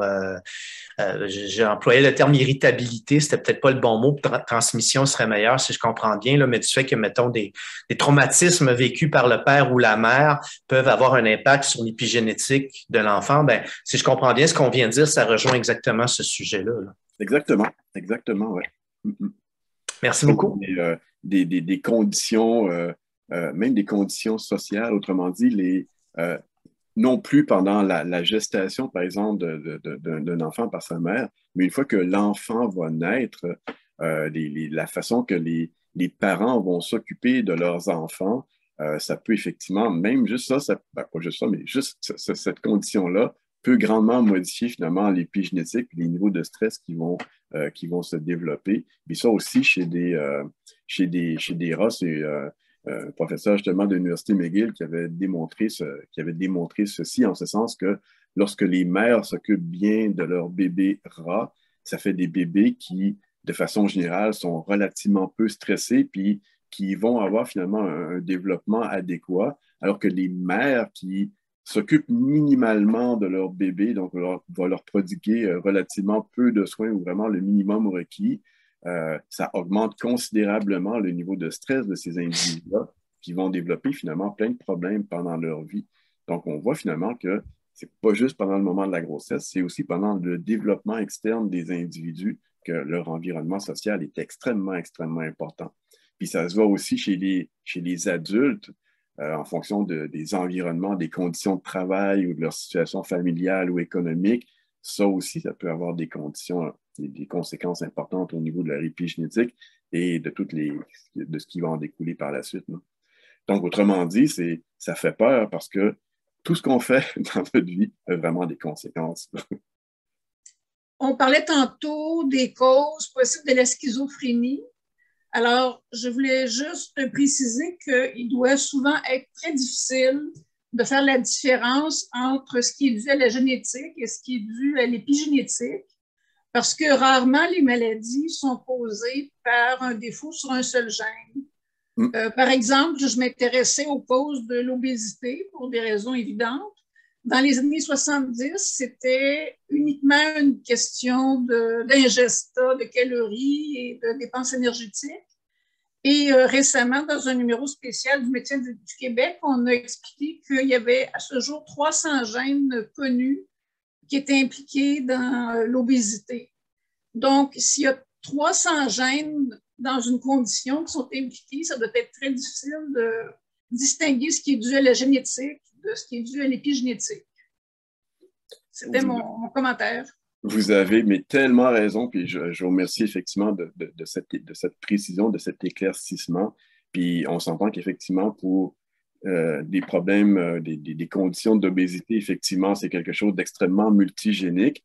Mais l'idée, c'est que même s'il y a effectivement plusieurs gènes qui sont associés à ce genre de choses-là, avec des échantillonnages incroyables d'individus, on devrait être capable de pouvoir faire des corrélations au niveau génétique, même s'il y a beaucoup de gènes qui sont en cause.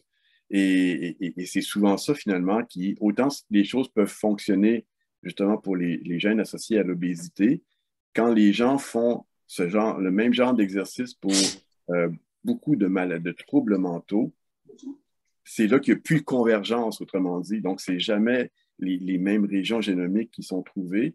Et ce qui laisse à penser de façon générale, ou ce que les articles laissent à penser dans ce genre de situation-là, c'est qu'il ne semble pas avoir une base, une prédisposition génétique, finalement, quelque chose de transmissible qui pourrait être associé à ça.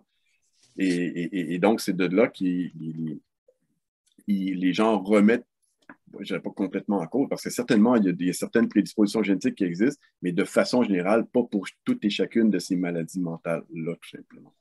Et vous avez tout à fait raison.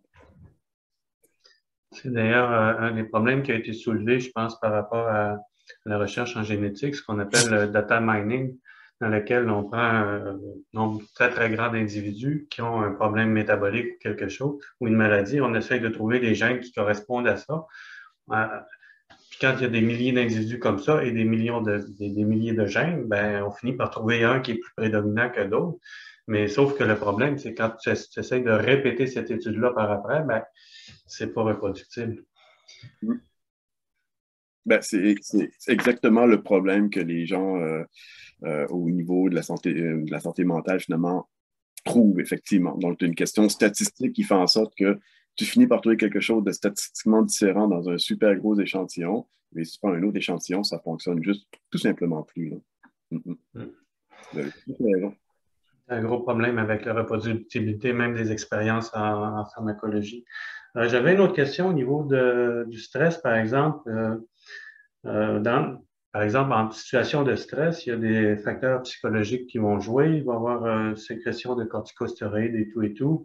Ça peut amener des changements métaboliques, des changements hormonaux et peut-être des changements épigénétiques. Mais comment vous faites la différence entre des changements épigénétiques générés peut-être par le stress et des changements métaboliques?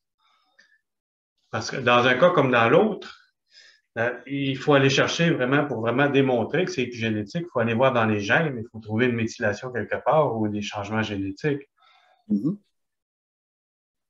Oui.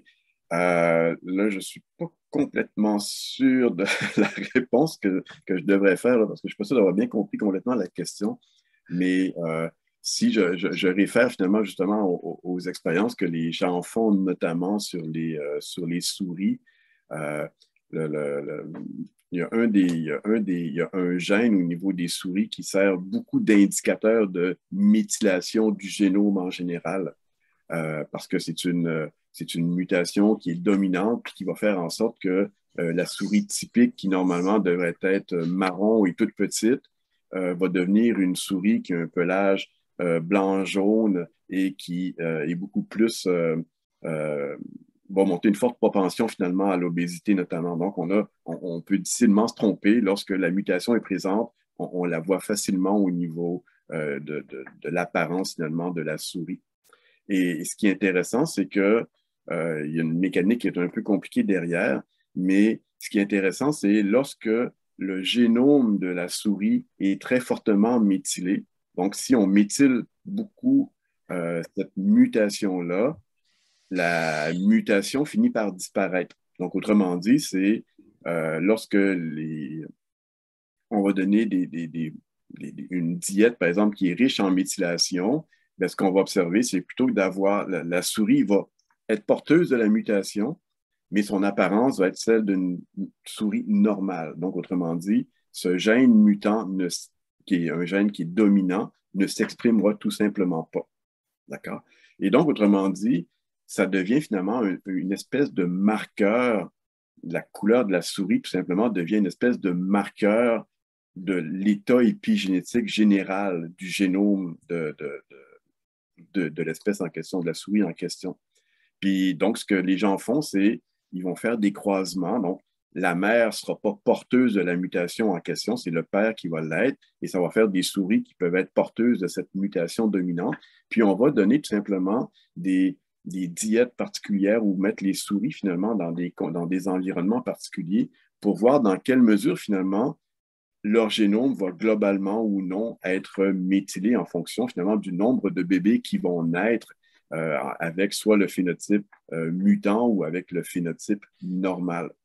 Et donc, autrement dit, on est capable, sans nécessairement avoir à faire des analyses génomiques complexes, de pouvoir avoir un indicateur direct comme ça de l'état épigénétique global du génome, puis montrer finalement que c'est vraiment l'environnement externe ou l'alimentation ou le produit bien particulier qu'on va mettre dans cette alimentation qui va modifier finalement la méthylation du génome qui va avoir un effet finalement sur l'apparence ou les traits des individus.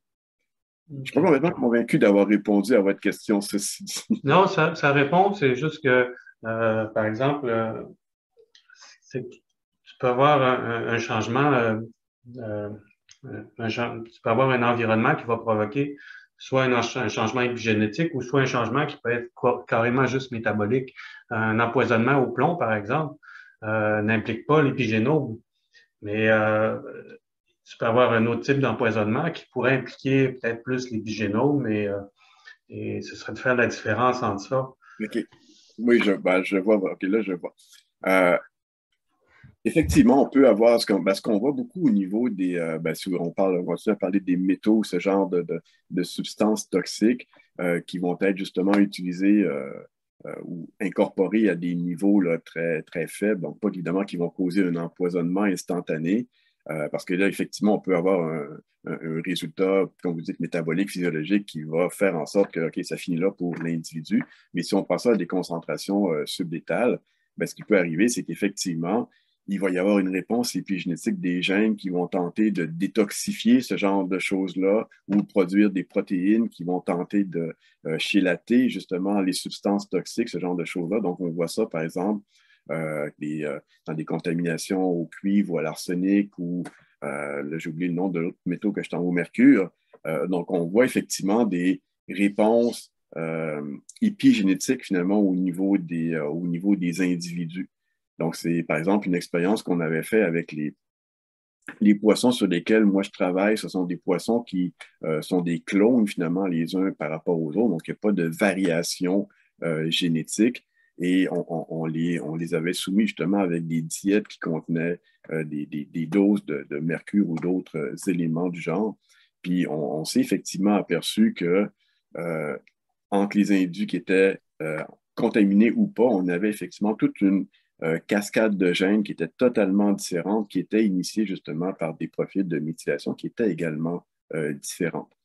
Donc, autrement dit, c'est oui, on peut avoir effectivement des environnements externes qui vont avoir des effets létaux au niveau métabolique ou physiologique, mais autrement, on peut effectivement avoir des présences de ces polluants-là ou de ces métaux-là, finalement, longtemps avant qu'on puisse observer la mort de l'individu au final.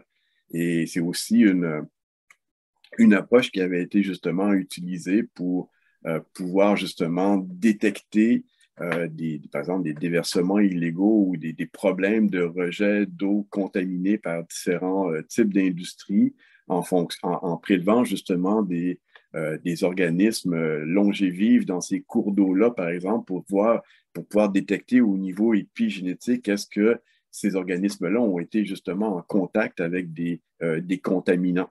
Et donc, ça peut être des choses qui sont effectivement qui peuvent éventuellement servir pour détecter ce genre de choses-là. Là. Vraiment intéressant. J'avais une autre question aussi au niveau des... vous avez mentionné, par exemple, la méthylation des cytosines. Est-ce que c'est une question un peu plus technique? Parce qu'on parle aussi d'acétylation dans certains cas. Je veux savoir s'il y avait d'autres dérivés ou d'autres nucléotides qui pouvaient être modifiés dans l'ADN. En fin de compte, au niveau de l'ADN, c'est en grande partie les cytosines, mais les adénines aussi peuvent être méthylées. Donc, on va plus voir ça, par exemple, soit au niveau de certaines bactéries ou au niveau de mitochondries ou de animaux chez les plantes, par exemple. Donc, on peut voir dans le génome nucléaire, c'est surtout les cytosines. Ça se limite pas mal à ça, là. Dans les autres génomes, on peut voir des adénines qui vont être modifiées. Au niveau des ARN, c'est presque essentiellement les adénines également qui vont être modifiées, toujours avec des méthylations. Donc, au niveau de l'ADN, de l'ARN, c'est essentiellement des méthylations qu'on a observées en termes de modification épigénétique. Par contre, si on regarde au niveau des protéines, là, il y a une quantité de modifications épigénétiques qui est beaucoup, beaucoup plus extravagante. Comme vous dites, là, il y a des méthylations, des acétylations, et après ça, là, les termes chimiques me dépassent. Là. Donc, il y a beaucoup, beaucoup plus de modifications chimiques qui surviennent au niveau des protéines. Puis ces protéines-là, finalement, ont aussi des rôles extrêmement, extrêmement importants, en ce sens que c'est ces protéines-là qui vont être responsables notamment de la compaction des gènes ou de la décompaction finalement de la chromatine, pas des gènes, de la chromatine, ce qui va rendre, autrement dit, les gènes accessibles pour la transcription éventuellement. Donc, il y a toute une organisation hiérarchique là, au niveau de la chromatine, au niveau des marques sur les gènes pour éventuellement conduire à l'expression des gènes. Oui, ben c'est ça, vous n'avez pas rentré trop dans l'histoire sur les histones et tout ça. Non, je ne suis pas trop rentré dans le côté mécanique parce que, bon, des fois, ça vient un peu lassant, mais je préfère les répondre en question, comme ça peut montrer votre intérêt à ce côté-là, effectivement. OK. C'est un cas où on a un gène récessif qui est déficient, puis si jamais le gène dominant, on vient qu'avoir comment on appelle ça, un phénomène épigénétique, est-ce que ça veut dire que la maladie peut surgir? Ben, dans un cas comme ça, vous avez tout à fait raison. Si on méthylait, par exemple, donc si on inactivait le gène, l'allèle qui est dominant, ben, ça pourrait faire en sorte que l'allèle récessif, à ce moment-ci, pourrait s'exprimer à son tour. Puis si effectivement il est responsable d'un problème quelconque, on pourrait effectivement, en empêchant l'allèle dominant, exacerber finalement l'effet de l'allèle récessif. Vous avez tout à fait raison. OK, donc ça veut dire que dans des cas où, je ne sais pas trop quoi, comme la schizophrénie ou le bégaiement ou d'autres problèmes semblables, à un moment donné, suite à des environnements, c'est négatif, le problème pourrait surgir en cours de développement? Ça pourrait. Bon, c'est possiblement, c'est peut-être pas quelque chose, donc je dis en théorie, c'est certainement faisable. En pratique, je ne sais pas si c'est quelque chose qu'on observerait fréquemment parce que ça impliquerait, ça serait un peu comme le système de la souris que je mentionnais tantôt. Donc, autrement dit, ça impliquerait que dans les régions en amont des gènes, on ait des bonnes différences finalement entre, par exemple, l'allèle dominant et l'allèle récessif qui ferait en sorte que les processus épigénétiques se mettraient de façon différentielle dans ces deux gènes-là pour inactiver l'allèle dominante puis laisser active l'allèle récessif.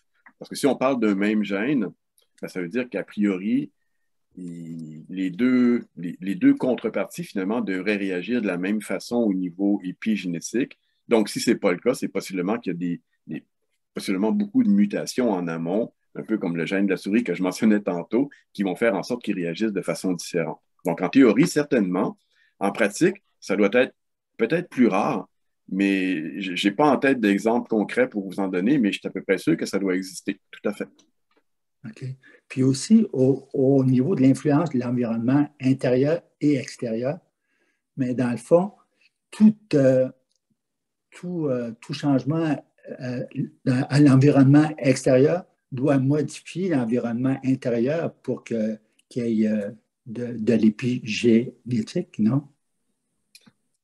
Ça, c'est une excellente question. Puis comme je vous dis, c'est un peu la boîte noire finalement qu'il y a dans cette discipline-là, c'est-à-dire comment les cellules interprètent ou comment la machinerie épigénétique finalement va interpréter les signaux de l'environnement. Parce que là, on sait que, mettons, si on met un organisme dans tel environnement ou dans un autre type d'environnement, on est capable de voir finalement qu'ils vont se développer de façon différente ou qu'ils vont produire un type cellulaire qui est différent. On est capable de voir la conséquence, mais le mécanisme qu'il y a entre ces deux étapes-là, c'est loin d'être élucidé. Donc, ça devient un peu difficile de répondre à votre question au niveau mécanistique de ce côté-là. Mais oui, effectivement, s'il y a des différences au niveau de l'environnement externe, ben, ça peut effectivement être interprété par la machinerie épigénétique qui va effectivement se mettre à avoir des expressions différentes au niveau génétique. Ça va forcément modifier le développement interne de ces cellules-là aussi. Puis c'est ça qui notamment peut faire en sorte qu'on peut voir un même individu se développer sous deux formes qui sont vraiment, vraiment différentes, là. Tantôt, j'avais l'exemple des deux différentes formes de renard, mais si vous regardez, par exemple, dans la littérature ou sur Google, puis vous tapez plasticité phénotypique, vous allez vous rendre compte qu'il y a énormément, énormément d'exemples, là. Plein d'espèces, par exemple, de papillons, selon qu'ils vont naître à telle saison ou à telle autre saison, vont avoir des patrons de coloration, des comportements qui sont complètement, complètement différents à cause de leur environnement externe. Mais évidemment, pour pouvoir développer ces traits, ces caractéristiques-là, ben, il faut forcément que leur environnement interne soit également modifié pour pouvoir moduler l'expression des gènes en conséquence. Donc oui, vous avez tout à fait raison, là. Oui, en fait, c'était quelques commentaires rapidement là, sur les échanges que vous venez tout juste de faire. Me fait penser, il me semble avoir lu, par exemple, que chez les crocodiles, donc les œufs sont enterrés et c'est la température des œufs qui va déterminer le sexe des rejetons. Je pense que les œufs enterrés plus profondément sont à des températures plus basses, par exemple, puis ça va engendrer des mâles ou des femelles, je me souviens plus. Donc ça serait un autre exemple du rôle de l'environnement extérieur sur l'activation des gènes. Puis sinon, c'était peut-être juste deux réflexions plus philosophiques. D'abord, tout ça crée chez moi un sentiment d'émerveillement et de vertige sur la complexité de la vie dans sa mécanique moléculaire. C'est incroyable, le nombre de molécules, d'atomes et de la complexité des réactions et le nombre de réactions qui sont impliquées pour qu'un être vivant fonctionne. Et ça fonctionne pas toujours à la perfection. Il y a des erreurs, il y a des problèmes, mais ça fonctionne. Ça m'émerveille.